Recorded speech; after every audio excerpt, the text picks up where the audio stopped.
Hi, I'm Dr. Lisa Bobby, and I have a new tip for you today. Not the most pleasant topic, but one that I know a lot of people are really struggling with right now. Today I'm going to talk about 3 ways to help yourself survive a breakup.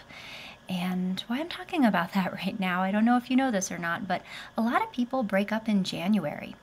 It's a fresh start, a new year, but also I think sometimes people are reluctant to end things, just before the holidays or during the holidays. But by the time things settle down again in January, sometimes it can feel like an easier time to split. So I've been talking to a lot of people lately who are going through this, and I wanted to offer you some of my recommendations for them, since I know this is an unfortunately common thing to go through. So my first tip for you is really, number one, just to be gentle with yourself for a while. It is very traumatizing. It's very upsetting to go through a breakup. And, I was talking to one client lately, and we used the metaphor, it's like your whole entire life just got ripped up into tiny little pieces and thrown into the air. And it takes a while for those pieces to settle back down again. So many things in your life change. There's so much to process, so many feelings to process.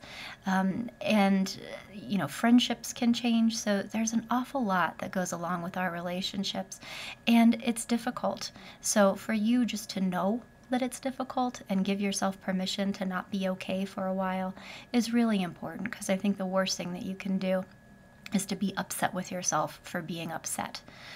So be compassionate with yourself, and just know that it's going to take a while to heal.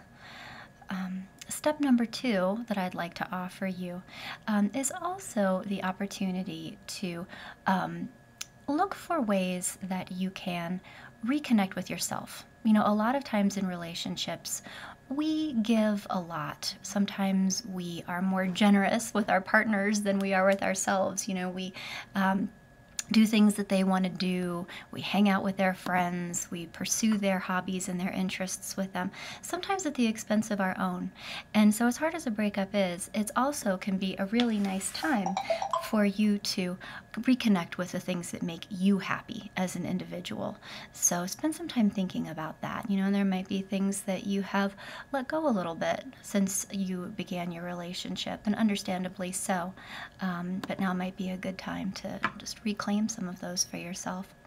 And then lastly, and this is probably my most important tip, it's hard to do, but staying in the present is enormously helpful. And so when I say staying in the present, what I mean is to help yourself come back into physical reality. Like, what am I seeing right now? What am I hearing?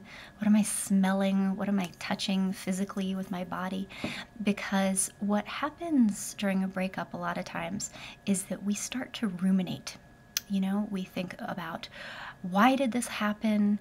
We replay important events from our relationship in our mind. We attempt to understand it, but that's all happening in our heads.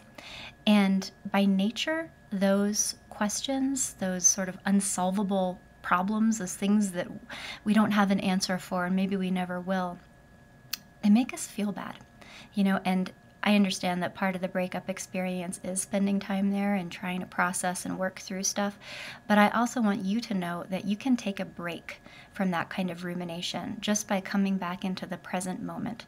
So when you notice your mind is just going there and like obsessing about the relationship and how it ended and who said what, remind yourself gently that I'm having a thought, I'm having a feeling, but right now what's actually happening is that I'm sitting here in a room talking to somebody at a desk, sitting in a chair. Those kinds of tangible physical experiences will provide an anchor for you that can help you just disconnect your mind and come back and just offer you some respite.